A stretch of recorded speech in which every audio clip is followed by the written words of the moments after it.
Hey, it's a me, a Jake, and A Mario and Mario. Sorry, I went first. I was excited because guess who's back?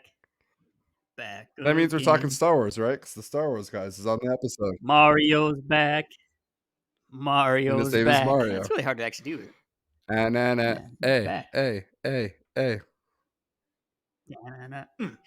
It's a surprise. We're We're about to party a little bit tonight. of Star Wars, but this is our Echo episode with Donald, the Star Wars guide, and it's really kind of weird because I was planning to do this by myself, and I'm going to talk what if after we're done with our episode after we talk Echo.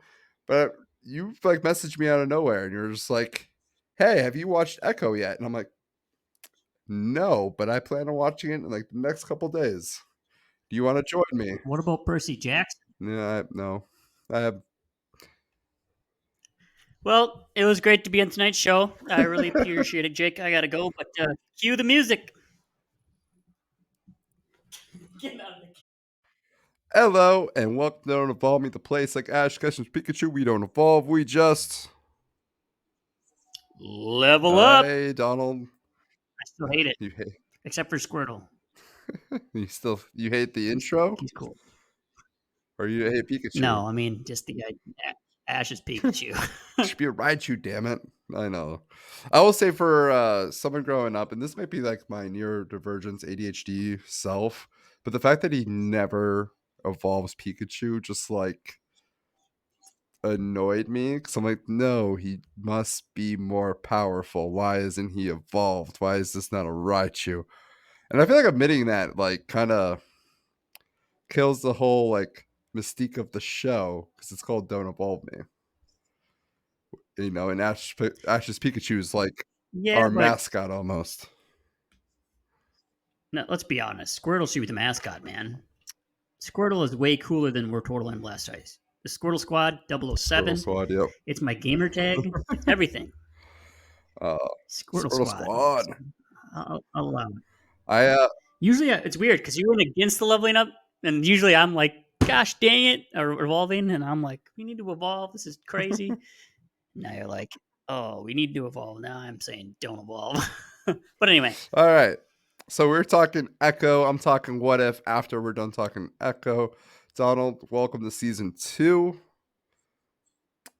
All right, let's get into it. What have you been nerding out to? You told me you've been into things. It's winter now. You can't be outside. You have to actually I mean, you could be outside. I know winter is awful, so I started doing stuff inside. Have any of your fans played the game Yu-Gi-Oh! Forbidden Memories on the I don't PlayStation know, 1? fans. Have you played it? I don't remember. I don't think I ever played it.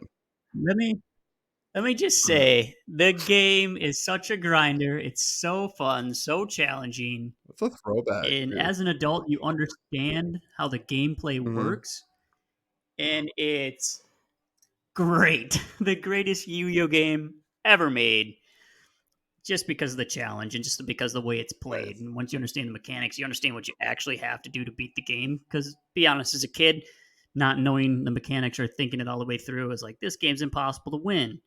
Knowing the mechanics, and this is without cheating our ROMs or any of those garbage things that people use to get the good cards and Oh, actually grinding it out, yep.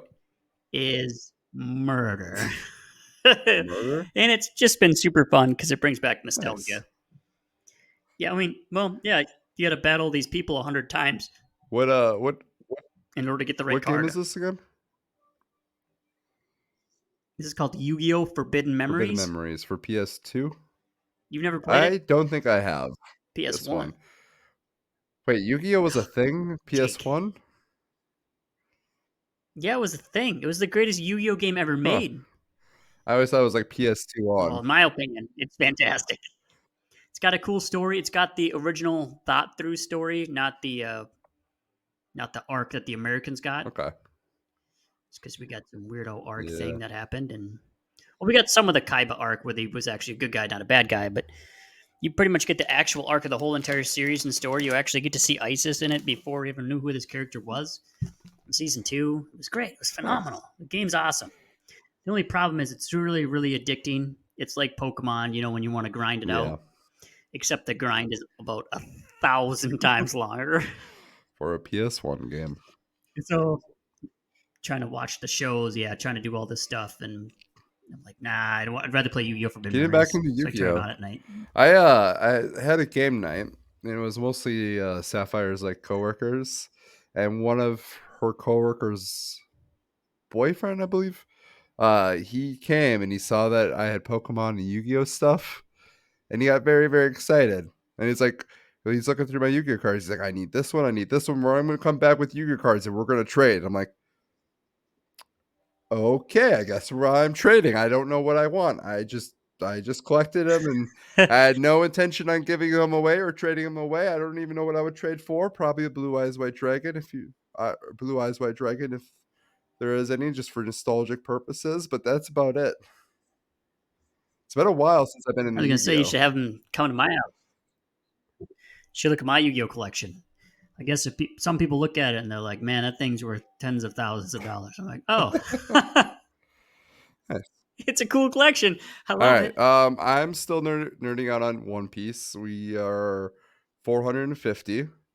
Started in September, and we got over nearly 600 episodes to go. Woo. Yeah, I was gonna say you'll be nerd on that for a good Until the end of long 2024 at this rate. time. Yeah, exactly. Uh, Maybe more after. Avatar, been nerding out. I'm done with book one, if you saw the message. Yep. So we're Avatar. you caught up, you getting caught up Oh, you on just, Avatar? Did you see the new trailer? yeah, February, man. I'm That's soon. It is Yeah, I'm gonna watch it every day. every day. Who is your Avatar guy? It's not me. The Avatar guy? It's a sad day, but it's fine. I invited Yeah. you to be on the episode. We're trying to do it next week, hopefully, but that might change.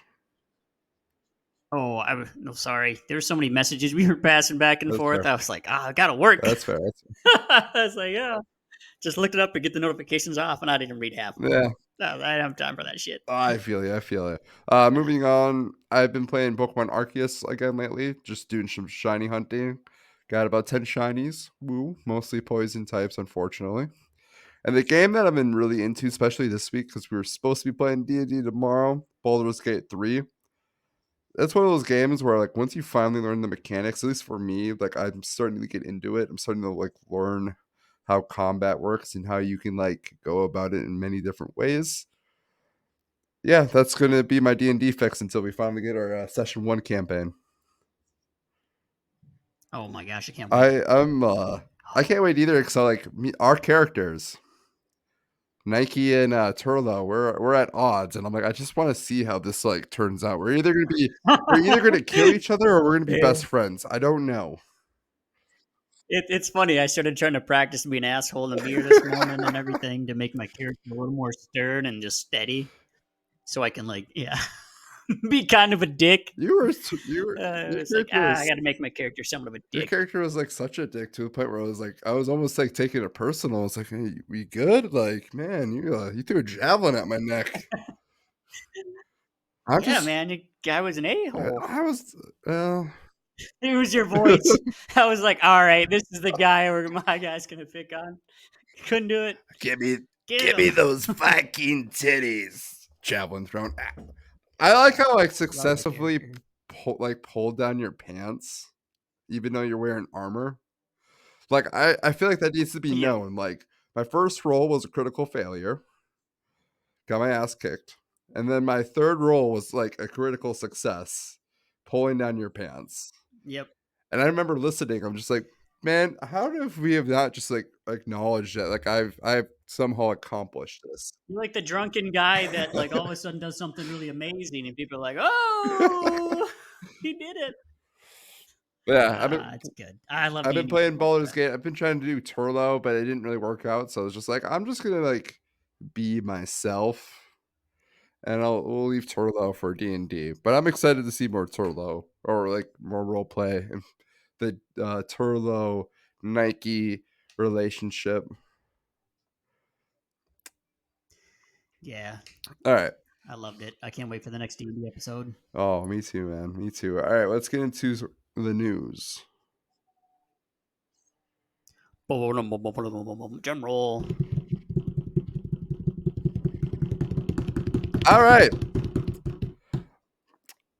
According to a Marvel executive, Netflix Daredevil, and along with all the other Netflix shows, Jessica Jones, Luke Cage, The Defenders, is now MCU canon. And furthermore, after making that statement on Disney Plus, on the timeline order of the MCU, the Netflix shows are now a part of that order. Donald, what's your thoughts on Netflix shows finally being known as MCU canon? Oh, I am excited, but also nervous for several reasons that we'll get into. Just for a few things on the purposes of the way I see MCU going forward ahead. But it's exciting to have it, I guess, released as canon, being part of the universe, and hopefully they start doing stuff with it, especially with Deadpool also finishing up Yep, filming. Woohoo! That's it's very exciting. exciting. Bringing that back in, and hopefully that shows also becomes canon. Like bringing a universe together, just the idea of bringing a bunch of these characters in, even as cameo or just small slots or Mm-hmm. inputs. I mean, it just makes a world building, and that's kind of what I don't know. I seek when I look at these shows, and that's why I like Avatar so much. You get the world building and expanding. You can go to very micro Mm. stories, or you can go to very large capacity stories. I mean, how is this not exciting for people to see that they were able to build this world in together into something like that? And seeing Fisk, it's like that's going to be a great villain for those people that aren't, you know, godly powers like Miss Marvels and Mm. the Doctor Stranges. It's a perfect villain for like the Hawkeyes and the Daredevils, some of the Spider Mm-hmm. Mans, even to lead something like that. I mean, you get a perfect setup for a whole bunch of different things, and to me, that's Yeah, exciting. like a small scale end game almost build up with Kingpin, and we'll get into that in like Yep. the future of the MCU, especially with Kingpin, especially with the teaser at the end of Echo. But we're just getting to the news. Other news regarding this: actors are rumored to to return for Netflix. Bullseye, the actor who plays him, and the actor and actress that plays Foggy Nelson and Karen Page. And I forgot to write down their actual names, and I apologize. But those actors are rumored to return, as well as Kristen Ritter, who plays Jessica Jones, is reportedly wants to come back to play the role as well, which is exciting because I think she's perfect for the role. Yeah, I mean, consistency in role characters is, I would say it is key, but then again, Iron Man 1 and Iron Man 2 pulled it off pretty well with Cody Yep, Rhodes. yep. So, I'm okay with like but I like recasting's fine as long as it the idea like the character's still like the same character. subtle Yeah, tier, I will say Game of not the main Thrones. character. I forget which character recasted. It was so weird seeing like I forget Dario going from like this white hair Yeah. blonde to like this long hair like brunette, and they're just like it's the same character. It's like what? Like Yeah, I sure. didn't recognize that. You're like, yeah. But yeah, as long as it's like not too main of a focus and they kind of put it on the rug and they kind of dodge it pretty All quickly. right, I like it. I like the idea of keeping the same character. So it's exciting to see all these people come back. same. All right, some more news, some MCU related news. For the first time ever, actually, the first time in over 10 years, Ant Man and the Wasp Quantumania has been nominated for the first Razzie Award in 10 years for the MCU. And I think it's well deserved. That movie is not great. Yeah, well, that one the right. This was also, I think, maybe it's part of the writer strike and the writers getting tired too, because I don't know how they were writing that movie or what their plan was with it. They had some weird beginning, Yeah, weird middle, weird end. It was weird. It wasn't put together as you would want to it, see a movie that of that caliber. agree. I mean, now you don't have Jonathan Majors either, Yeah, anyway. he So maybe was it was a planned ordeal. he was like the highlight of the But he was film. the only. Yeah, he was the highlight of that film. The rest of it didn't really make. Was chopped and Yeah, weird. it was. So I've expressed my opinions about that movie a lot over the last year, and then the award show that I ended with the episode that ended with season one, the Don't Involve Me award show, the Demos as we were calling it. Ant-Man was the most disappointing movie of the year for me, because to me that was like supposed to be such a pillar Yeah. for the MCU moving forward. It was supposed to be the movie that sets up Kang, and it just was trash. It was Yeah, and it flow like the right that yeah, for setting up Kang, it just didn't do the best job at setting him up in the way you'd want to. I think Loki did a much better job when we talk about the show Loki on the hand. Like we can talk a little bit of Loki too, because this is mostly an MCU episode. Loki is awesome. All right, But I, two more bits of news, and then we'll kind of talk Star Wars and get into Marvel Echo. Have you heard about Power World? no, I haven't. So Power World is like an indie game that's essentially just a ripoff of Pokemon, but with guns. And it's been taking the world by storm, and Pokemon's been desperately trying to Really? stew. Yeah, I would look it up. It looks like Pokemon Arceus, but it looks like Fortnite meets Pokemon Arceus, and it's like for the first time ever a Pokemon game that like is actually decently well made. A 3D Pokemon Pow World Power World. on Steam, huh? Yep, $30 on Steam. Well, Pow World. Pokemon with guns. Pow World. I haven't played it yet. Let's It looks interesting.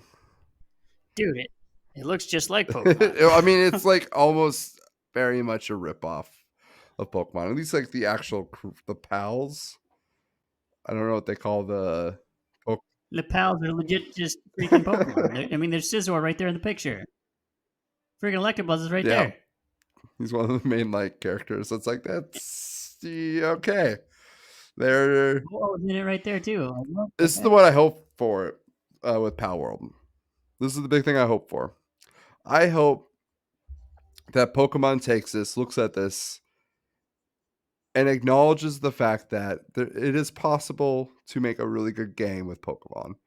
And there isn't really much excuse for making a game that's like Breath of the Wild, Survivor. Like it's the game that we've been wanting, put some time into it. And I feel like Pokemon's just kind of cash It grab. looks incredible, dude. Yeah, it looks like a genuinely like I'm just looking good at it right addictive now. Like, game. what the heck? And like it has like a very Yep. RPG layout, and I'm like, man, Pokemon's been kind of lazily making games. I'm like, I hope this like inspires them to make a great game that like takes away Power World almost. Like, I hope it just inspires them. Yeah. I don't know if I'll be. I hope it'll inspire them. I hope they don't just crush it. I don't know if they'll be able to crush it. We'll see. All right. Yeah, I wouldn't want them to call and crush this. It looks like because I want the greatness to come out. Yeah, I want the competition. All right, last bit of news. Star Wars Bad Batch Season 3 has been announced for February 21st, the day before Avatar on Netflix. And this just brings us into our first topic, Star Wars. So, to start out Season 2, I released a Demi, which is a Don't Involve Me mini episode, talking about all the Star Wars news, because Dave Filoni is now the main man in charge. He is the chief director, or actually, I don't even know what his title is. He's just the man who's planning out all these Star Wars content. And he announced some pretty big news. One being Ahsoka Season 2 is coming soon. Heir to the Empire has been confirmed. The Rey movie has been confirmed. And the biggest news of them all, Mandalorian and Grogu the movie. Donald, my Star Wars guy, what is your thoughts on all this Star Wars news? To me, it's an exciting thing to have happen. I mean, Dave Filoni was kind of the big, I would say, wrote the best stories so far of all these kind of one-off Star Wars things that are happening right now. I mean, you got the exciting series of it coming up. I mean, Ahsoka needed a different series. I didn't like the way Ahsoka ended. Great in the middle, great in the beginning, but having someone that I think I can trust to write the stories a little bit better than this last trilogy to write these movies, and having a congruent mind in there to like really head everybody in hopefully a certain common direction, I think will be amazing for the Star Wars universe. And Dave Filoni to run it is going to be awesome. To me, I was excited when they heard there's going to be a Mandalorian and Grogu movie, because I was like, the way they ended that last season, I was like, this doesn't make any sense. They kind of ended like an ending, but it wasn't an ending because it wouldn't make sense for that to be an ending. So I'm excited. There's going to be a movie about them, and I can see where they would take the show maybe in a different direction and have the movie really maybe build a different I character or something off of that. There's so many I'm places they could go. curious It's about this awesome. movie because, like, for the longest time, because we reviewed season 3 together. Season 4 was announced that they were writing, the writing's done, and now this movie's been announced. It's my question is like, is we getting a movie or are we getting a season first? Because both were announced. Like, where's this Yeah. movie gonna be dropping? Is it a Mandalorian movie now and it drops off with Mando and Grogu? They're not part of the Mandalorian seasons now? Or like I'm kind of curious how that works. Hmm. Or is it going to be a season 4 and then they're going to end it with a movie? My biggest concern, and I talked about this on the mini episode too, was I really hope that the decision to make a movie off those two wasn't the whole idea. Like, the whole Disney came up to him like, "Hey, we really want a movie on Grogu and Mando because that movie's gonna sell. Let's make a movie based on those two because that's gonna get some people in the box office. That's gonna make us some money." I hope that wasn't like the initial conversation. I really hope it was John Favreau going to Dave Filoni like, "Hey, I have this really cool idea for an episode, but it's kind of bigger than an episode. I feel like this could be a movie. Let's talk." Like, I hope it like that's the inspiration for this decision because they already have their show. They already Yeah. have a good setup for season 4. They kind of have like a reset. Like, they're in their own new place. Have their own goal. Like they have a good foundation. You have a good place to Yeah, go. and it's open. It's not tied in Yeah. one direction. It's just a good reset. And I think a movie makes sense because this is kind of like a partial ending of sorts. But yeah, I just hope they have a good idea for a movie and it's not just we're gonna announce this and then we're gonna come up with the story. Yeah, and then just to get the ticket sales involved in it. Yeah, I can see that happening, but I think Dave Filoni, I think as far as people that have passion for Star Wars, Dave's always been involved in Yeah. Star Wars in a lot of capacity. So I'm hoping his passion outdrives some of these weird decisions that, let's be honest, that Disney has been making Yeah, recently. that sequel That trilogy. I'm not like, man, you need to be. That sequel trilogy that we have to Yeah, review and you're ready to go that I'm not and I will be. That's the next thing I'm gonna focus on. Yeah, I agree. I will say this about Dave Filoni when it comes to Rebels, Clone Wars, he's really good at like expanding the lore of each character, Star Wars itself, the meaning, the themes.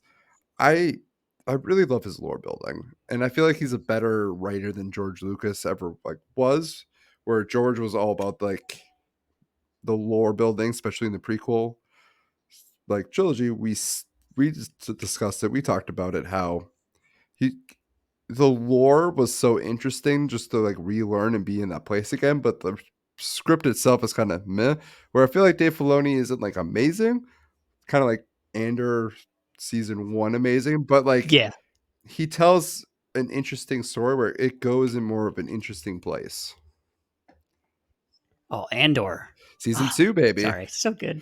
Season 2. Season two, season two. It Oh, I was can't wait. rumored for That show was 2024. I think it's going to be early 2025. yeah, I can't wait. Andor. Ah, Oh, yeah. I always tell my friends, and they're like, they've watched Star Wars, and like, well, have you seen Andor yet? And they're like, my buddy Anthony and Alex are like, no, I haven't seen it. I'm like, that's the best It one. is. I will say it is so good that it like almost like it's almost like bad because it's not Star Wars. It's almost too good for Star Wars. Yeah, Like that's my exactly. And I hope criticism. Star Wars goes in that I'm direction. like, one, it's It's a almost too slower good. start with amazing payoff. It's a slow burn with amazing payoff, but it's also so good and so original in its idea that it doesn't feel like Star Wars. Like it feels too good for Star Wars. That's a pretty good criticism. Which is weird to say, I guess, Yeah, the recent times. but So. season 2 is going to come out. That was also announced. Any other thoughts on like the Hair to the Empire movie that we're leading up to? Kind of what I'm curious to kind of still like are.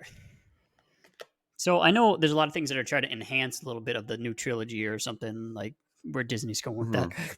They have to realize it was a flop at some point, right? Too. So how are they writing that Yeah. out, or how are they writing that in to make it better? Or are they going to write it in to make it worse? It sounds like they're trying to make it better, but to me, I'm hoping that it kind of fits into the storyline and either adds a lot Mhm. of clarity or just goes kind of its own direction. Well, let's talk about that. It's hard to knowing that. Yeah, let's talk about that because Dave Filoni has already have experience with making the lore and the background better than the movie itself. He did that with Clone Wars, right? The prequel Yep. trilogy left a lot of the story behind it. It was a really good lore building, really good world building itself for each movie, but the actual story was kind of meh. And Clone Wars did a really good job just filling the gaps between episode 2 and episode 3. And also did a really good job in a lot of the heavy lifting when it comes to Anakin transforming into Darth Vader. Rebels did kind of a similar thing Yeah. too, of just like that transition period in time in history. And it seems like with Mandalorian, with Ahsoka, they're kind of doing the same thing now too. Whereas the sequel trilogy, not really well written, not a lot of lore.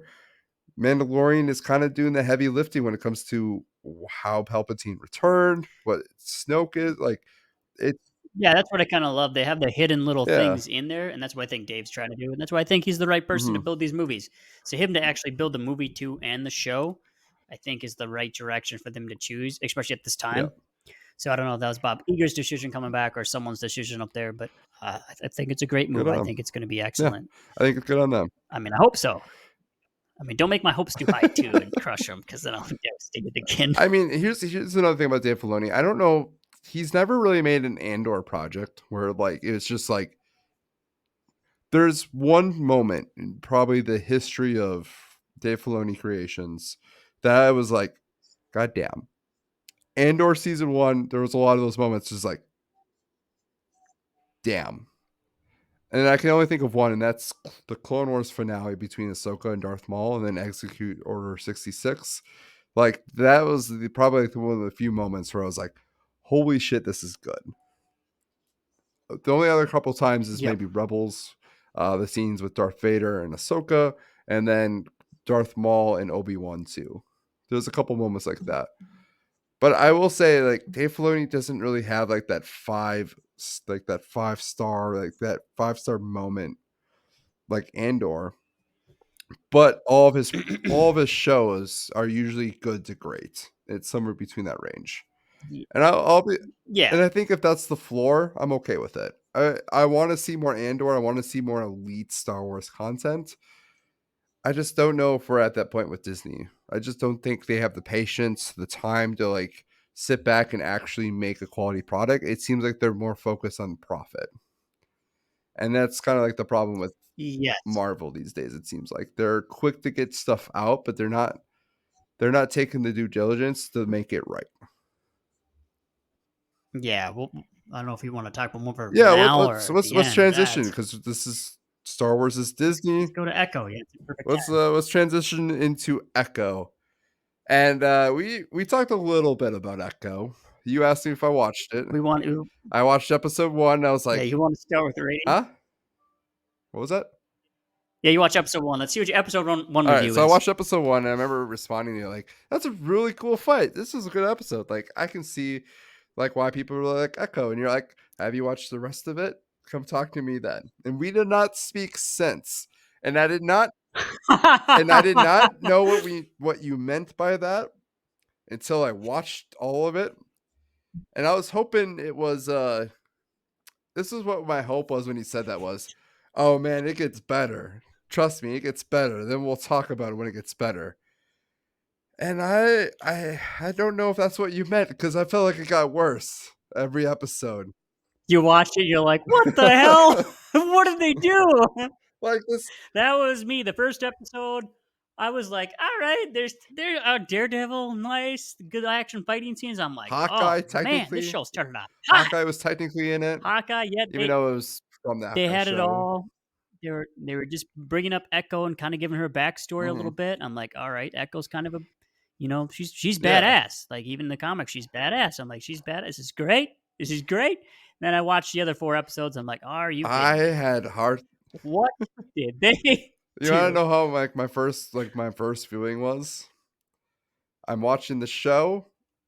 The episode ends, and I'm like, holy shit! I don't remember what happened in this whole episode because it was really hard to follow, and I had to go back and like make myself pay attention so I understood what was happening with the show.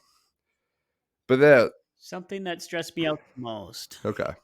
is that Echo. I don't know. I'm a huge comic book fan, so I've read a lot in my days and reading what Echo Mhm. is and stuff like that. Echo is a badass female character. Obviously, is deaf. You know, and she's disabled. And Disney's like, you know what? Let's add more to that shit that doesn't actually exist in the comics. And I was Oh, like, you're talking about the her "Mm, culture powers? her culture powers. Yeah, I was like that. You she doesn't have those powers. Like this is an Echo. Like that does that's she's Yeah. she's a human. I I Oh, it's like you had the perfect opportunity to make another badass female, and you just went the culture power side. Which I little I have a rant. just go with the badass female. You I had have it. a rant on it, and I want to be careful about how I rant on that piece of it, and I kind of want to wait until I rant on it. I agree. But I am there with you. I don't mind them like giving her new powers. I do not mind that. But I feel like if there's a certain way to go about it that's tasteful, and I feel like with Echo, her story was interesting already. Yep.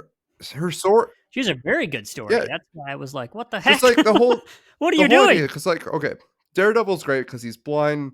He he's grounded. He's this grounded person who has supernatural ability of seeing things in like sonar vision. But he still is blind. He still is disabled, and he still has to like hide his other ability while in like his whole story is great. Echo is kind of like another version of Daredevil, except instead of blindness, it is deafness.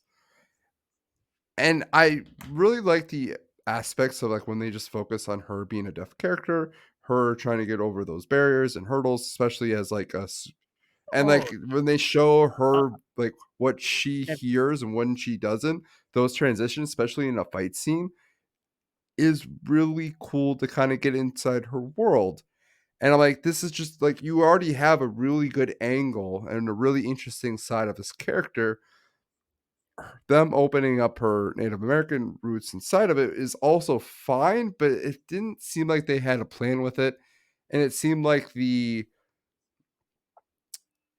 everything else was unnecessary to add for 5 episodes in season one when they already had their story.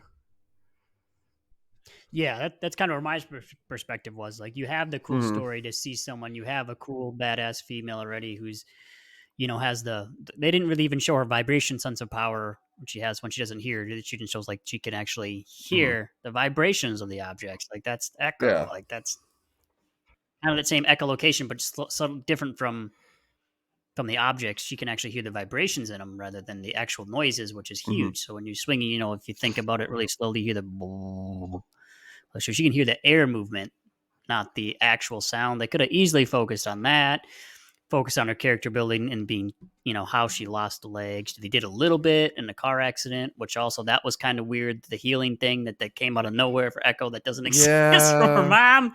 So I was like, you could have just they took the character for me, especially being a diehard fan. It's like you took the character for what I'm thinking. All right, we're getting Echo. All Hmm. right, nice. We're gonna get like Daredevil's counterpart here from the deaf to blind. We can see how this character grows up and builds, and they just took it when you expect a character to kind of somewhat be close to the Yeah. comics, and you get a character that's like, this is just not even comic book accurate at all, and you're like, oh, and it kind of put a buzzkill on me. So a lot of people that don't know Echo though either Hmm. might be like, yeah, that's just fine, it's great. But for me, like I knew the character, so I was like, Yeah. nope, nope, It also is like nope. it is a buzzkill for that and for like those like comic book characters who are just big fans of Echo the character. Seeing that change, it's hard because it's like it seems unnecessary. It seems agenda driven, and I have more to say on that as well. And I usually don't talk Yeah, like keep it I usually cool. don't take like talk politics, but I think there's some things that need to be said. But just like with the idea of like changing her comic book origin, like there's a lot of pushback, right? Like people want to see what they read onto the big screen or the small screen. And when they add unnecessary powers, it has to be done right. It has to be done well. Yeah. And I don't think they didn't do it well. It was not explained well at all. It was we had 5 episodes to one learn What about was this that? character, get to her backstory, learn about her relationship with Wilson Fisk. On top of the fact, learn about like The weird black and white flashback. yeah, like also just like like who she is, the abilities that she has. And then at the end, she's just given these powers that's the spirit of her tribe. It's like doesn't it And doesn't she work. passes it off to others. Yeah. You're like, it just doesn't like. It How did she learn to do that? How did she like put? There wasn't enough building for it to even be the new mhm, powers. That's why it's like, yeah, it wasn't. If they could have done it better, I think spend more time to do it, sure, or maybe to limit it out a little bit more. I think it would have been different too for me. But it was like you trying to force something in there that I guess in the comic book world doesn't exist. You got to do it in a way that makes yeah, sense. And now they begin. What I hate is the tease at the beginning with all the characters, and they're using which kind of concerns me about Daredevil. They're using Daredevil as like a pull-in for yep. fans because the fan pull-in that Daredevil comes with is They did huge. that 3 times And they now. use that Daredevil scene at the beginning to get everyone bought in, and then they close it off, and it's kind of like, yeah, I don't I like wish that. they would have just kept in New York because I think one Echo Yeah, that's what I think too. and actually, I'm gonna start my rant now. And I'm gonna Echo was also a villain yep, in yep. this movie, or the not the movie, the 5 series. She wanted to be the I queen. wa I was I like, wanna do what, my dude? rant because I feel I have no problem with them trying to, like her going back to her roots, her heritage, and us kinda learning about Native Americans, especially in the present day. I'm fine with that story. I think that's a story that needs to be told. However, with Echo, I don't know if she was the character to bring that story on. I don't know if she's the character to give these, like, Native American powers to. Here's why. Echo is a villain. She's kind of a piece of shit person. Yeah. Like, she's all about I mean, she's runs a gang, right? She's a gang leader. She works for Wilson Fisk. She's a villain. And her whole motive was to take over when she goes back to town is to take out Wilson Fisk. Was to take over his Yeah, take company. over his Yeah. stuff forcefully and put the people that is like her family in danger in doing so. But no, at the end, And she knew she was doing yeah, that, and she didn't she care. didn't care. She kept forcing it. She's not a good person. And it seems like Disney was like, hey, we're gonna support Native Americans, we're gonna support this tribe, we're gonna make this all about Native Americans because this is a Native American character. And this is gonna be about celebrating Native Americans. And perfectly fine. They did that with What If. They threw in a brand new original character in the season 2. It's arguably the best episode of that whole season, and I think I do have it ranked. Spoiler alert when I go through each. Yeah, I have it ranked as the best episode of that season. And it's literally a similar story about this girl who's part of the Native American tribe. She finds essentially like the afterlife, gains powers, and is able to come back and essentially fight back the colonizers. And she it gets a little preachy at the end, but like this character is all about having powers of like Native American spirits and like is all about like the heritage of Native Americans. And it's a beautifully well told story. And then they try to do the same thing with Echo. And I'm like, this is not a good, this is a villain. This is not the person to do the celebration with. Yeah. And Echo, yeah, she still had to learn how to become good. She was just starting. yeah, Just because killing Wilson, uh, uh, Wilson Fisk. killing Kingpin, yeah, Kingpin or Wilson Fisk, or whatever you want to say, at the end, I mean, at the beginning, or technically the beginning of the show, doesn't make you a good character for killing the bad guy. That still makes you a bad person. Like, and the way she went on a tyrant after that is like, oh, Yeah, and she's still a villain. here's another thing too, because I feel like She never learned to not be it. this is a white person trying to celebrate Native Americans rather than Native Americans just like celebrating themselves. And I say that because it's Yeah, like, hey, oh, this is the first Native American hero. Oh, we got to be very Native American about it. And I felt that way about Miss Marvel too. And the one thing I really about like what I love about Miss Marvel in the comics is that she is a Muslim character. She is a family who practices that religion, but like that is not her character. Her character is in her culture, it is in her heritage. Her character is her and her personality. She just lives in that world, and we get to learn and see that world through her lens, right? But the yep, show didn't really do that. It wasn't about her character. It wasn't about Kamala Khan. It was about her heritage, her background, her, in India, I forget if it was India or Pakistan where she goes back, or it was in Nepal. I forget exactly which country she goes back to, but like it became more about her heritage rather than the character yep. itself. And that's what I felt like they were trying to do with Echo. Living in that. Yeah, they're like, it's about the Yep. heritage. It's like, no, really should be about the character. Like, this is a character who has a one on one relationship with Kingpin. Like, that's already fascinating. Daredevil shows up for an episode, fascinating. She's deaf, and you have to figure out, like, and you Yeah. can, like, mess around with that too in, like, a more audio way. And it gives the casual fans a new experience, but also puts it in her world. Like, you already have a really good self-contained story that you can tell in 5 episodes that will draw people in. Yeah. How does And they're Echo turn on Fisk entirely? How does she become a better yeah. hero at the end? Like, you have the story, you have it all there, and you went back to, like, rather than the story of the person living in the heritage, because she could have went back to her family, or I would have seen that coming. So if she talked to her grandma or something and talked to her Mhm. family about becoming a better person, would have been the better turn angle, I guess, for Yeah. me, to bring that character growth in, and then you get a better version of Echo because of the heritage she was around. Like, that's the better way to pursue what they're trying to show, Yeah. in my opinion. Like, I get what you're trying to show. You just did it horribly. It didn't do it well. It started out great. It was like a 4 episode for me, and I was excited to watch the Yeah, the rest. first one, I was thrilled. I got the first one. The second one, I was like, all right, I see what she's doing. She's gonna become queen. I like how she can arc the rest of the Mhm. 5 episodes, maybe. I said the weird thing at the beginning of the second episode is like the little cross thing was a little bit weird. I didn't quite understand what was going on too Yeah. much there. It was like out of place, but that's fine. I And then they continued showing that person, and then continued showing it again. And I was like, well, you got to make it realistic too. yeah. One thing was the realism of it all too. It's like, all right, make it feel Mhm. real, make it feel for me. If you're just throwing it out there to throw it out there, it doesn't seem authentic enough. And when it comes off as fakey, it's Yeah, drives me it's hard to nuts. believe. Like, even this is a magical world.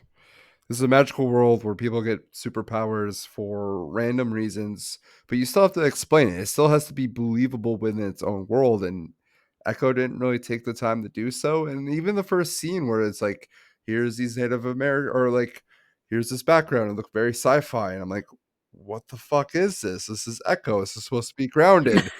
But now I'm looking at like people in this like weird tub, and they're Native American looking, and I'm like, is this a story about aliens and Native Americans, or is this a story about a deaf girl who's fighting Wilson Fisk? Like, I don't know. Yeah, Like, exactly. The deaf girl that's a badass fighter that does a lot of cool stuff. That is a very strong, independent yeah, person. And then I like I don't know. It that felt like they were story. trying to do That's not cool a enough. lot, like way too much. I wrote this. I brought something Oh, up about the writer actually who wrote okay. this.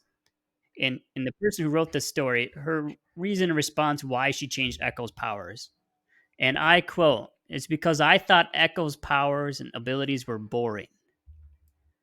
And I didn't want to give the audience any boring. I wanted to do something different and special. So I changed her against the comics and kind of did my own thing. Like, the hell? which is fine if you Damn do it it! well. It's Yeah. fine if you do it well. What I hear is that I actually don't like the character Echo, so I wanted to make my own character, so I Is did. the writer Snyder? Did he write this? Because like that sounds like Zack Snyder. Yeah, Like pretty I much, really love Batman who uses guns and then dang he it. tortures people. Like you mean you don't like Batman? You like a version of Batman that isn't Batman? Yeah, but it's Batman. It's like Yeah, your Batman doesn't make any sense. That's not Batman. uh, Yeah, who exactly. It's like, what? who was the writer for Being a fan was kinda who's tough. the writer for this? What was her name? I pull it up. Uh, her right. And how can you say Echo is boring? Like, she has a cool Marion story. Dyer. Like, if you have a writer that's like, "Oh, Echo's boring." Yeah. Yeah, Marion DR. Okay. I don't mind some of this writing of like her and Wilson Fisk. I will say I watched a couple videos and they're critical drinker. I usually don't when it comes to like any movie that comes up that's about like a female writer, I feel like he's very biased, but he had some good points. Talk about how Wilson Fisk is like this badass villain, but he keeps like undeniably believing in Echo and keeps trying to like get her on his side to a point where like he's constantly getting hurt by this person and he keeps like fighting for her. Yeah. And it just makes Wilson Fisk feel weak. And anytime he deals with Echo, he gets shot in Hawkeye, he gets beaten by her, and then in the show he's getting beaten. It's just like this is fucking Yeah, Wilson Kingpin. Fisk is diabolical Yeah. as ever.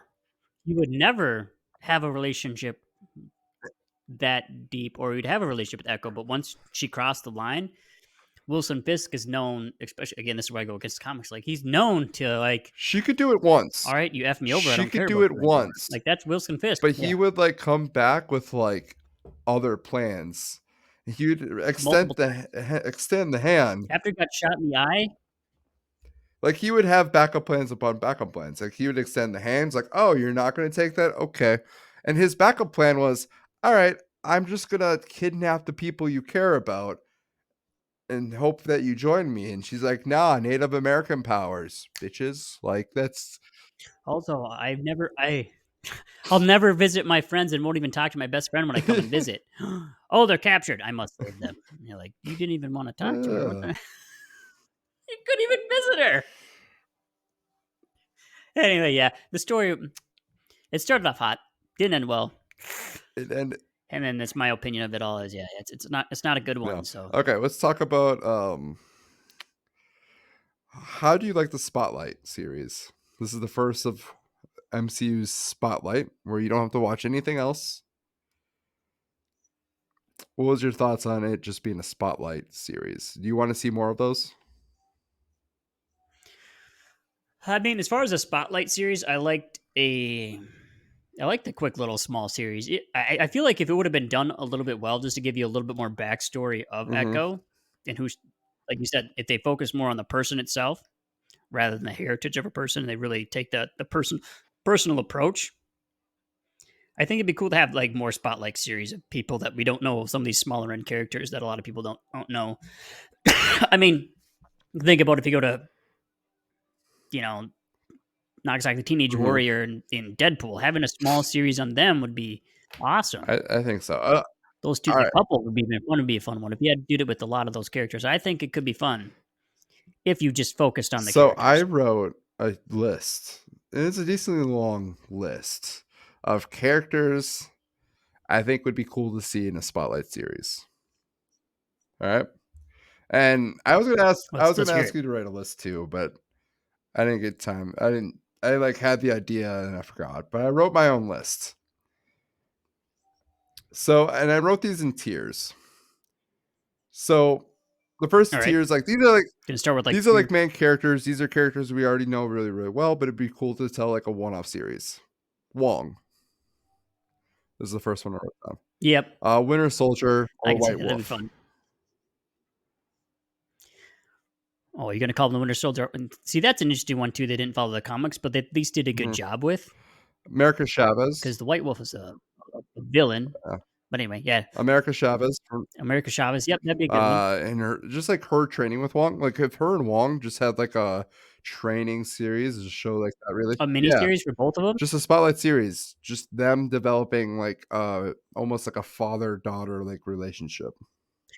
Yeah, you can get a backstory of where Wong came from too, and you can get a little bit of how his father like ability and his Mhm. funness that he goes because he's a pretty Yeah. fun character And too, Wong's so and showing how he can and he's influence. so like very global too. I feel like he could do a really good job of like world building at the same time. So I'm like Wong would be one I would be excited for. America Chavez as well. Mantis, Guardians of the Galaxy, along with Nebula. I think those two in a series would be excellent. And I think Nebula is sweet. and the next big one was M'Baku because I want to see more Yep, M'Baku. He just steals the scene every time. M'Baku would be a really good one. Well, yeah, but he always fills the scene. He does a really good in his acting job, and then his people would be kind of cool to see his background story more in Yep, depth of his people living in the caves and the taverns. it'd be Yeah, interesting. I know there's talks of a Wakanda like series, television like a series, and I think he would be a main character, especially if he is now king of Wakanda, right? I believe he's now king. technically he would be the T'Challa. He would be the Yeah. king. Yeah, technically at the end, at least that's what they Yep. alluded to. Um, I also listed villains. This is the next tier. Villains that would be cool for a spotlight series. We already have Echo, Baron Zemo. We all want more Baron Zemo, right? Baron Zemo, I think, will be the villain of the Thunderbolts. You think so? I thought that was Void. They would say the Void, but like if they do it well, you would have like a build up. Zemo is a huge He, character, he should be huge. huge. So like, I feel like in Thunderbolts they're going to build Baron Zemo up a little bit more to be more of like the vigilante fighting. I mean, you know about Mhm. all the different types of Avengers there are. So like Baron Zemo would be another good one to split another group off of, kind of like how they're already splitting like the Kid Yeah. Marvels and all the kids off in one, these off in one. Baron Zemo would be a very good Well, one if I to split off if and become a they large follow villain for if they another group. follow comic books, he would just be the leader of the Thunderbolts. Because in the comics, I think he's the Technically, leader yeah. and one of the main characters. So it's weird that he's not even in the movie already. Modoc, That's what I'm saying. He's got to come up. Modoc. If Modoc was done right, Yeah, if Mordok was done right. I don't know if anybody. I don't know if I want to see that head again like that. That Taskmaster, was awful. if done right, Taskmaster. Well, you say if done right. done right. You know, Comic book or that was one of the. comic, We don't talk about another yep, disappointment. Taskmaster. very much. Take a great Ah. like Deadpool like villain, a villain that's very cocky, very like I don't even care if they gender swap Taskmaster. Doesn't matter. Just give Taskmaster the same like personality. They're like, nope, mute the entire. Well, Taskmaster, I think, should have been just a bigger villain. Yeah, that too. He's like that's. I'm sorry. She at this in this case, she Yeah, should not have been able to be beat for at least a little while, and you would have had the heroes get beat up and Taskmaster yeah. leave like he does. Uh, That would have been cooler. But they're like, nah, they got all right. beat. But anyway, yes, Taskmaster I would be have fun. one Yes. another big one that I would love to see. J. Jonah Jameson.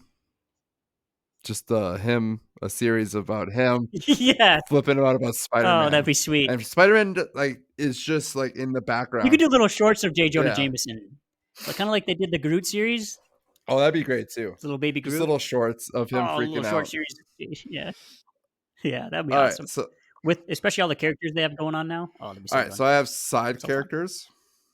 That's my new next tier. Katie from Shang-Chi. Just a series about her Yeah. telling other people about her adventures with Shang-Chi. All- See, these would be fantastic shorts.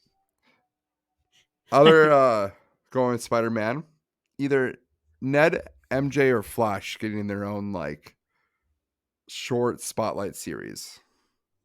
Especially if it was Flash. Yeah, Flash should be a fun spotlight series. Just like him telling everybody the Just see his stories, perspective of him it. and Spider-Man. Yeah, he's my best friend, and just like see like his struggles of growing up. I feel like that would be a fun series. Two other ones, Red Guardian. David Harper. I think it would just be a blast to see. Yeah, that would be a fun series too. There's a lot to that series, a little bit too. They could go into for small shorts or 5 episodes even. Black Knight, Kit Harington, because we only seen him a little bit in Eternals. See, I don't know. Did they talk about trashing that though? If they're ever going to bring that, I have no idea, but I would love to see Kit Harington, right? Black Knight. They should.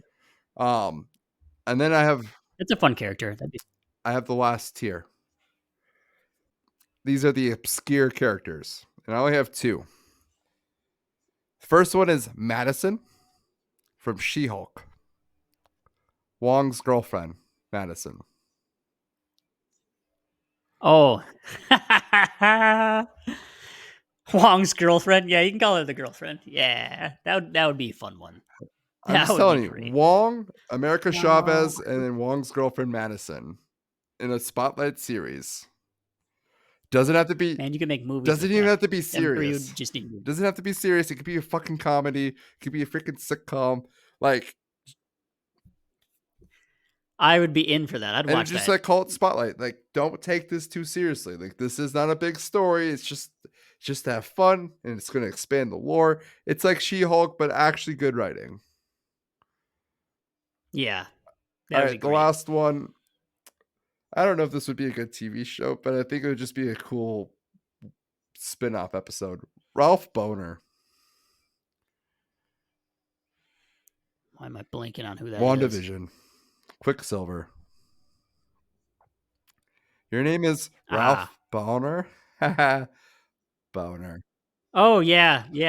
I just like Evan Peters. Ah, And so I think the idea of like having just a story based on Ralph and just him like dealing with the aftermath of WandaVision.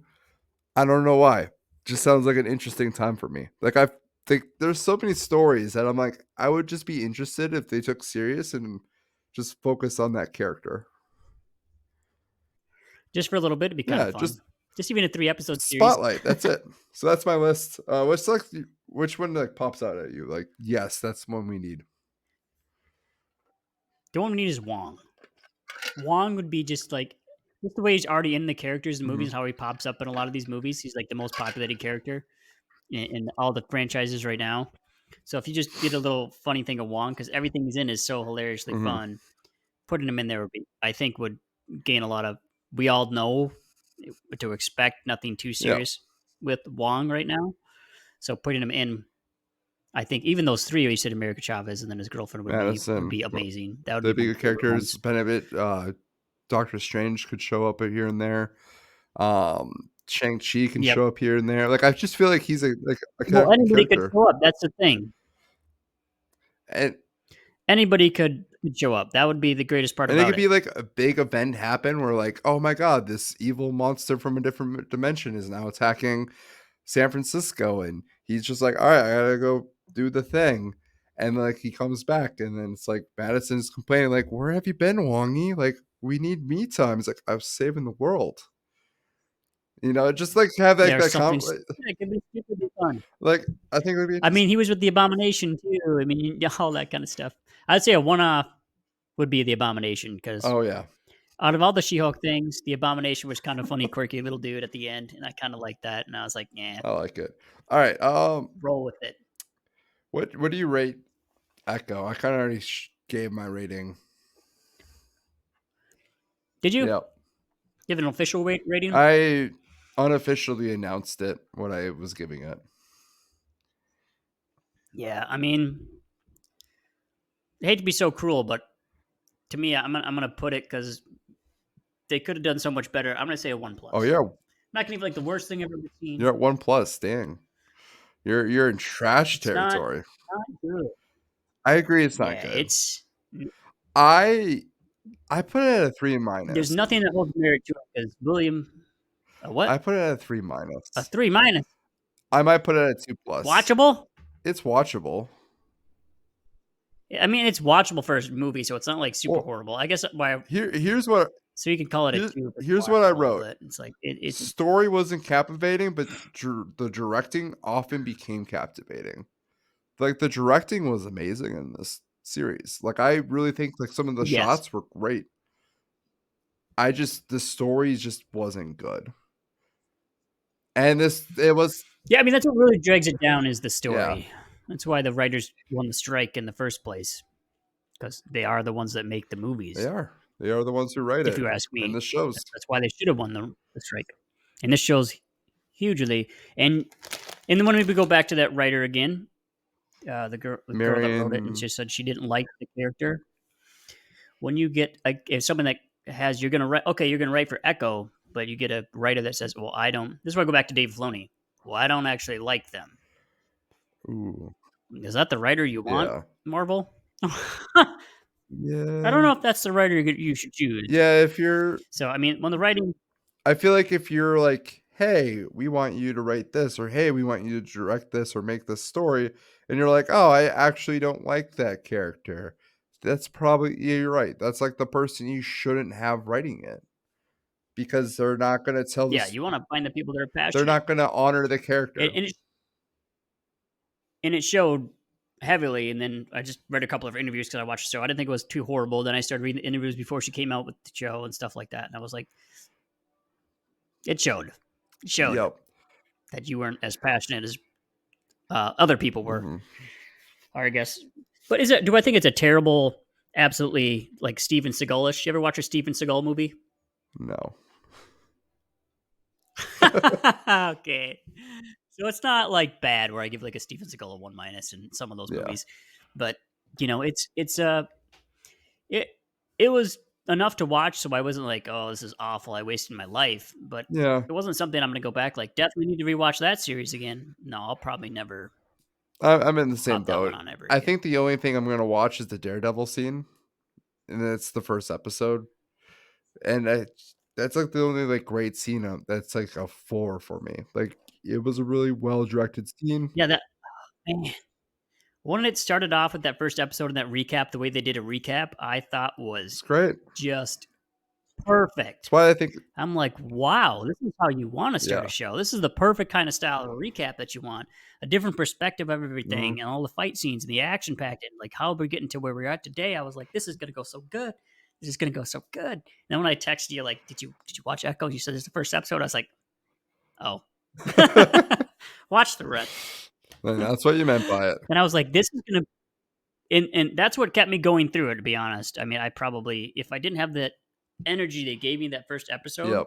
and it wasn't that whole I'm not sure I would have been making it through all 5 at, like, episode 3 or 4. I I probably would have agree. been like I agree.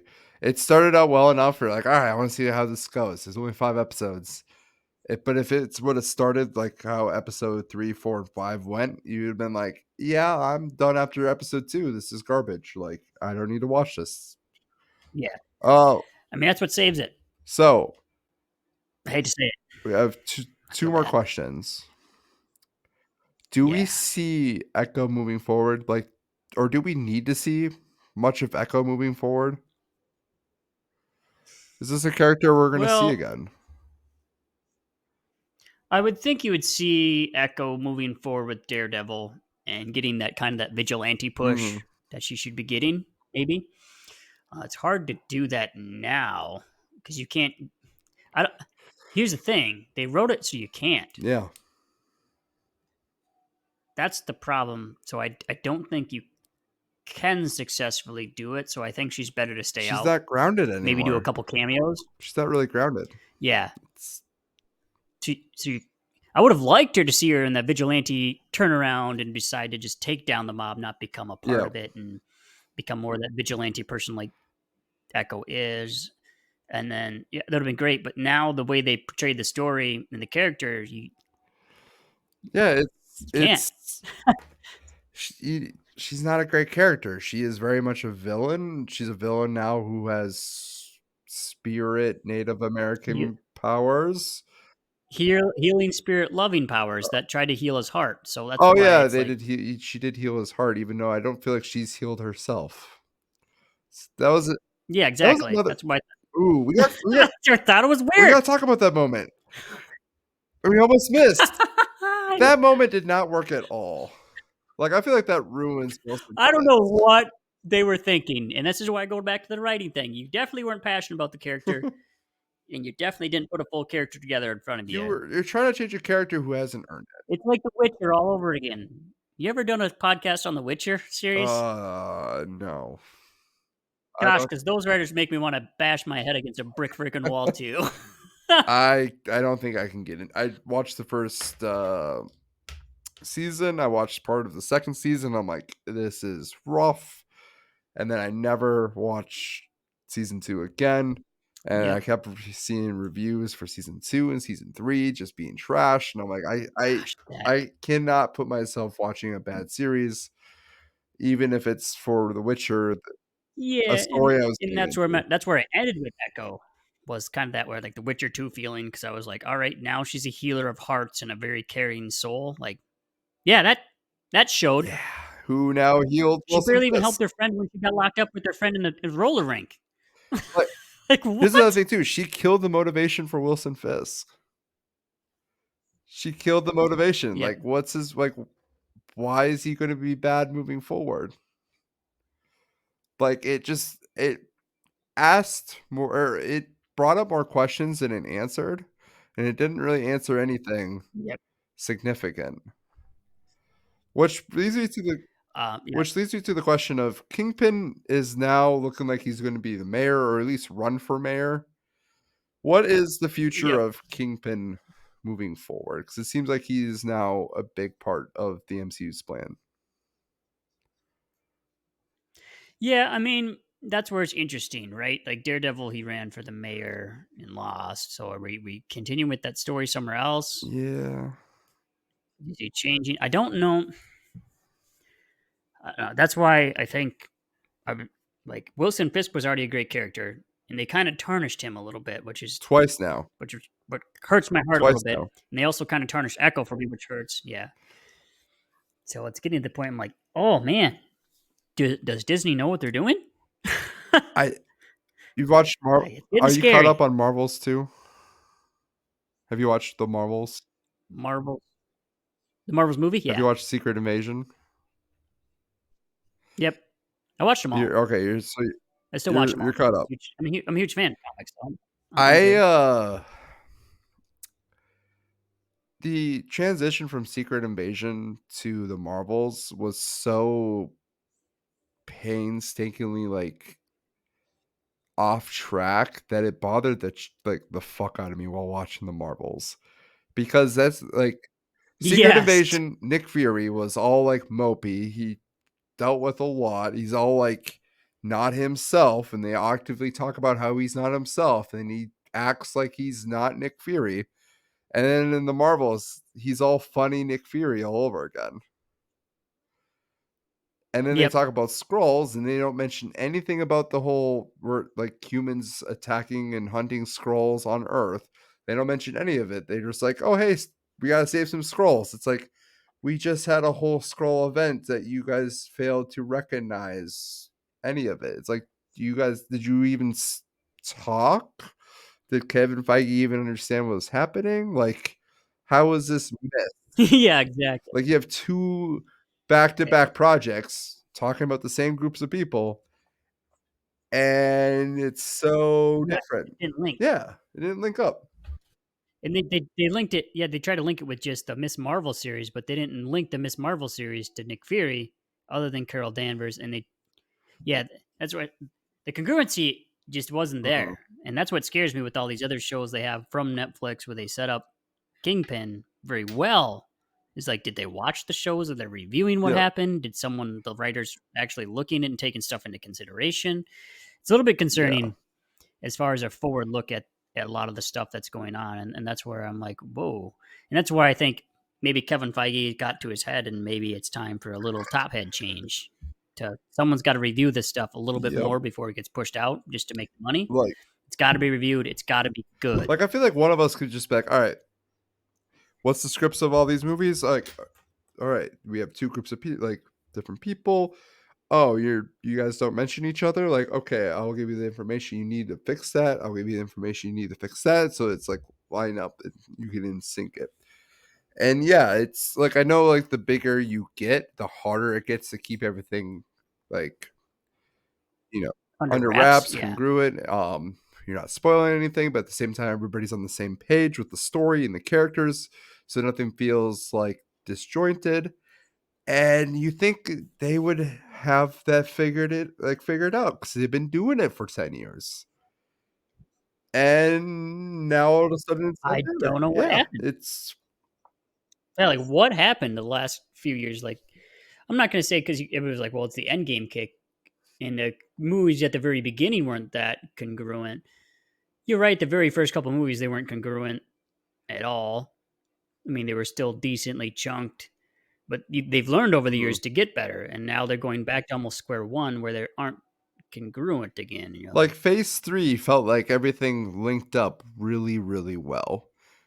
And like everybody was yep, they told their own story. You had Civil War happen. You at least had an explanation like where different characters were. And like if you didn't know, you would figure it out later. And phase 4, phase 5 now is a thing, but like it just seems more disjointed now, like more than ever. Like, which doesn't make any sense after a world collapse like that. You'd think all these people would be more like as a yeah. team because now they know that there's things out there and we have to rebuild the world. Like that's where I thought they were Mhm. going. The rebuild, put the world back together. When all these people came back and they barely even referenced that in Spider-Man, it's like, Yeah, which is what are you doing? like at least with She-Hulk, there was some like past references with like the war building, and like it connected so many different stories. Whereas like as bad as like the writing is sometimes with the show, like at least it's like connecting the lore. Where there's all these different shows that Yeah, just like exactly. feel very disconjointed and not part of the larger world that they're building. Yeah, there's some shows that I mean I did really like Falcon and the Winter Soldier and Loki, and those are even at the end of Loki they didn't actually do a connection to anybody No, else, which what was a was little your bit thoughts weird. on Loki?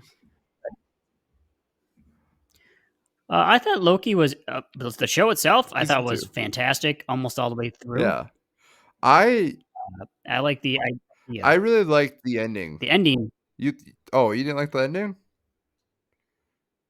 No, I thought the ending was great. It's a perfect fit Oh, for yeah. Loki. I thought the ending made the show. I thought, episode 2 of season Yeah, 2 was really, really good. Just Loki, like, talking about how he's bad and then him, like, leaning on those characteristics to get through interrogation, but, like, also reining it back. Like, I thought that was just amazing. And also there's them like, him, Owen Wilson, Todd Hiddleston just sitting down, eating key lime pie, talking about their past for the characters. yep, I'm like, I can do this all day. And then like in between that, I'm like, wasn't that great, especially with like episode 4 or 5 with like the time machine mumbo jumbo. They're like, oh, it's gonna break the universe. And I'm like, I don't know what's happening.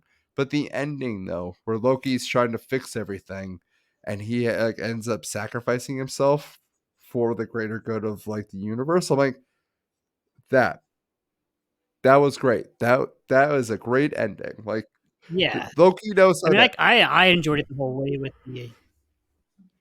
the time and everything. I enjoyed that.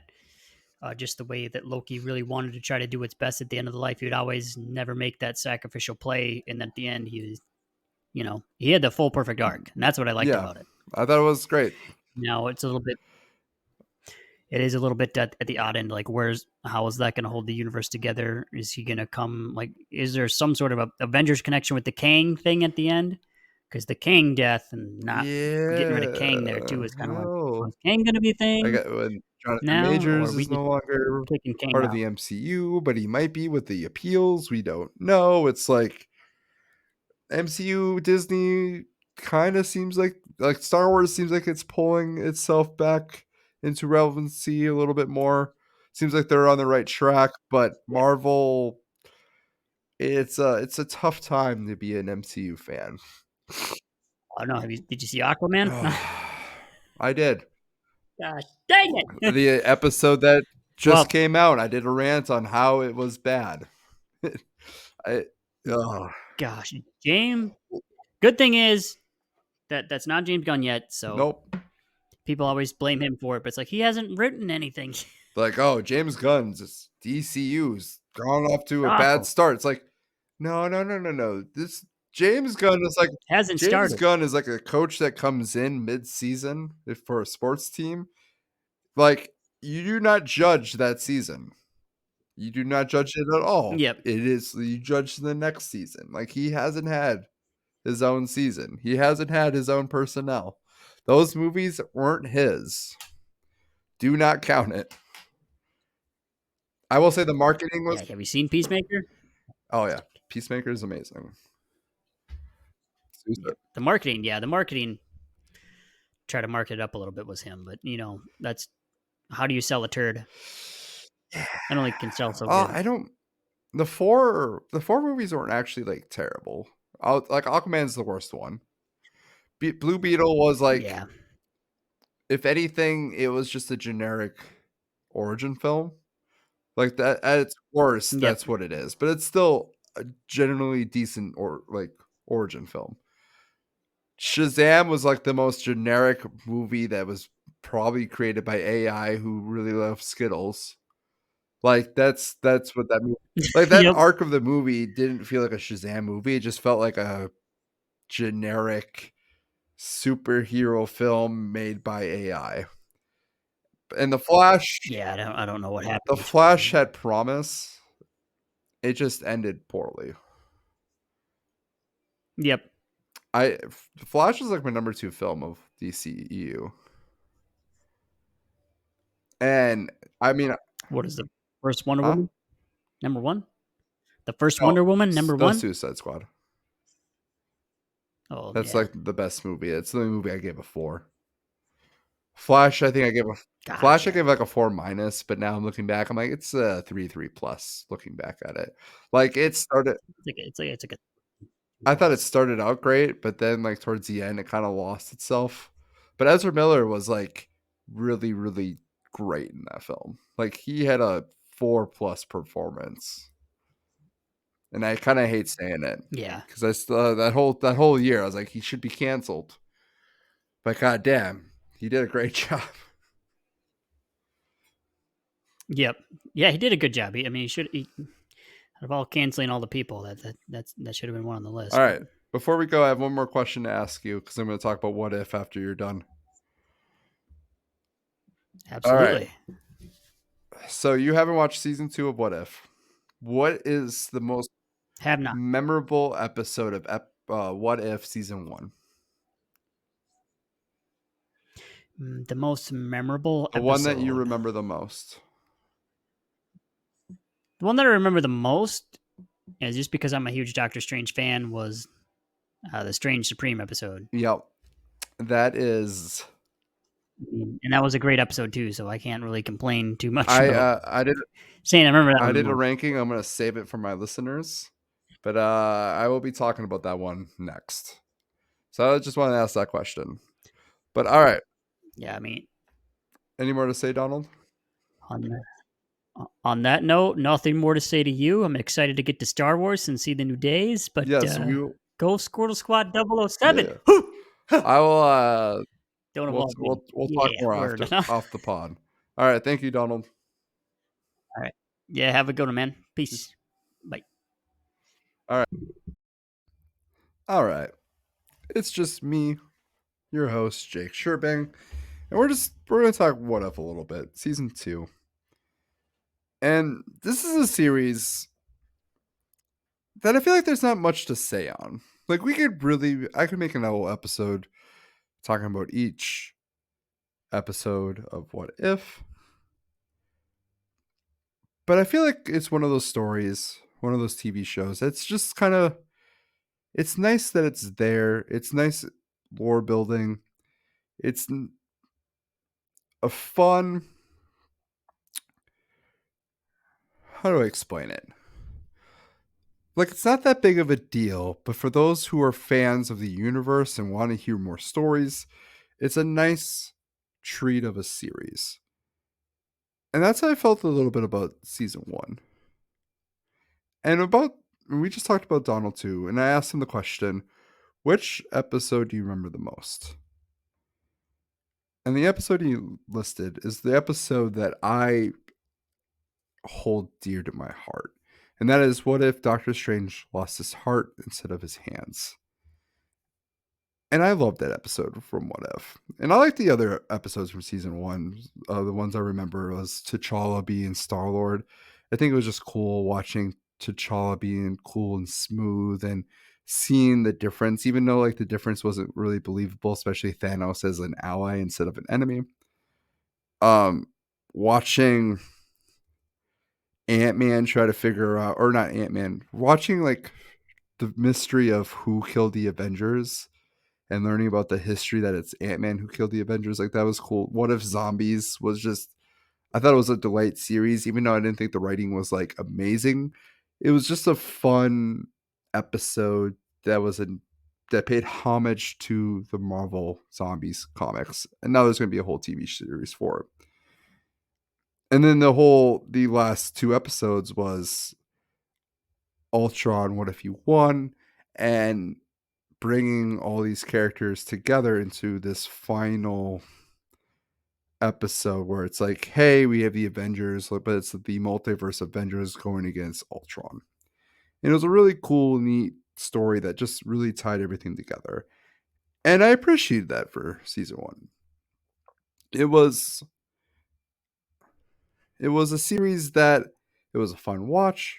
You didn't need to watch it, but there's that one episode I'm like, God, that was amazing. That's a 5 out of 5. That episode was like in itself just a delight to see. And I like that there's a series, even if it's animated, that tells us these stories, but you're allowed to have the freedom to make beautiful art. And that's like one problem that I have with like bigger franchises, especially Disney owned ones like Star Wars, like Marvel, DCEU, Harry Potter. Like when you have these franchises where you have all these TV shows and movies, like sometimes it's just hard to make your own story, and it's hard to make your own beautiful elite storytelling. And it's hard to find that in a giant franchise because at the end of the day, they're just going to make whatever gives them money, and we're so nostalgic, we're so wanting to see the stuff that as long as it's good, and heck, even if it's like borderline great, we're gonna pour in. We're gonna pay the money to see it. So it's rare to find really beautiful stories that make you feel something. And that's what I liked about What If, is that we were able to have that episode, that 1-5 episode, like 5 rating episode, with the rest being filtered with 4s and 3s and a couple 2s. Now we go to season 2. And the season was good. Some great episodes, but not there wasn't a single episode that was like, damn, that was amazing. Damn, I glad I watched it. I felt like this was a journey that was worth it for me. And I didn't really feel that way. But the one thing I did really appreciate about season 2 of What If is just all the fun stories and character dynamics that we didn't get in the main story. Like, for example, just Nebula joining the Nova Corps. We got to learn a little bit about the Nova Corps, where we didn't really get that in Guardians. What if Peter Quill attacked Earth's Mightiest Heroes? We got a different version of that story where we got to see our characters. We get to see Peggy Carter, Captain America, working with the Avengers, and seeing those character dynamics, her and Black Widow's relationship, while also seeing Peter Quill being and Ego being the villain in a different, like, it was just really cool to see these characters interact with each other, even though they're slightly different. Like, it's just, to me, it was just interesting. I was there for the characters, and just seeing the different character dynamics play out in a different way that we're not used to. And season 2 did that. It What am I trying to say here? I enjoy season 2 for what it was. some good to great stories, nothing amazing, and not a lot for me. Not enough to like really talk about. Nebula, the first story, interesting, kind of like felt like almost the Blade Runner almost, but it was also one of those stories that I also struggled to pay attention to. I was interested. It was different. The Peter Quill attacked Earth's Heroes. One of my favorite stories. It was just so cool to see the different dynamics. Happy Hogan Save Christmas. It was fun. It was fun to see Happy Hogan just take on his, I think, I'm assuming his character, comic book character counterpart. The Iron Man crash into Grandmaster, just the idea of like Iron Man driving cars with Gamora, not Gamora, Valkyrie. Like, it was just a fun episode. I like seeing more Iron Man, animated Iron Man. Captain Carter and Hydra Stomper with the whole idea of like Bucky being the leader of S.H.I.E.L.D., seeing Captain Carter again for a second time. I will say the gem of this season is what if the Kahori reshaped the worlds. We talked about this already. That's my favorite episode. And I really don't know if it's a what if episode. It's kind of just its own story. And I kind of want to see more of it. I want to see stories that are new, original, that also just establish and create the lore of the MCU. A couple other episodes I like. Hela found the Ten Rings. I don't know why, but that's like one of the episodes that just stood out to me because I just Hela as a main character was not something I was expecting to enjoy. Like that wasn't like a villain. I was like, yes, I want to see more of. But I found her and the Mandarin's like relationship to be very interesting, and then just the dynamic of Hela and Odin, and how Hela in a way was like Thor, and just playing those comparisons out and having her character be like like redeeming, and it was just a really cool twist on things. I will say, like the finale with the Avengers assembled in 1602, and Strange, like what if Strange Supreme intervene. I kind of just thought there were episodes. There wasn't like that season finale that really got me to the edge of my seat. That was like season one. It was an episode. So to really recap what of season two, I appreciate it. It was really cool just to explain the lore, to expand the characters. I wish there was like some better episodes. Like I wish there was like more lead episodes, but I will say it's worthy of a watch. If you want to learn more about the MCU, learn more about these characters, and just seeing different character dynamics, I suggest watching What If. But if that's not something you're into, or you're just kind of done with the MCU at this point, also skippable. Really, there's only one episode that I'm like, you have to watch, and that is the Doctor Strange episode. Now, I do have rankings, and I won't go into detail. There's 18 episodes, and I ranked them 1 through 18. At 18, I got What If Thor Were an Only Child? That's the story of essentially Party Thor and Captain Marvel fought each other to the end. I ranked it as a 2. It was a story I found